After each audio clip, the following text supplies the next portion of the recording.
Tito, iboboto ko po si Baste. Namimigay po siya ng candy eh. Naranasan mo na bang pumili ng leader dahil sa libre? Umuwi ang pamangkin kong si Elise galing school.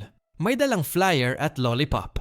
Election daw ng class president. Sabi ko, Elise, bakit si Basti ang iboboto mo? Ang sagot niya, kasi po tito, galante siya. May libreng candy. Napabuntong hininga ako. Lumuhod ako at kinausap siya. Sabi ko, Elise, masarap ang candy. Pero pagkatapos mong kainin yan, wala na. Ang tanong, mabait ba si Basti?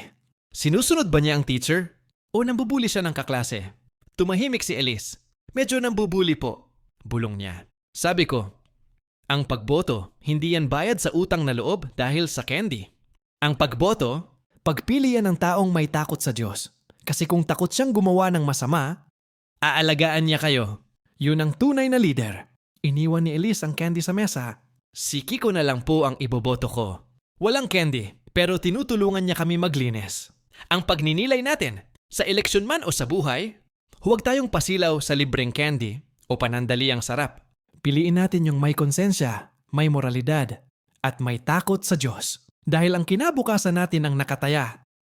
Ikaw, ano ang hanap mo sa isang leader? I-share mo naman sa comments. Maraming salamat sa panonood ng ating aral mula sa tahanan. Mag-follow na para sa mga susunod, panating episode na siguradong may bago ka na namang matututunan.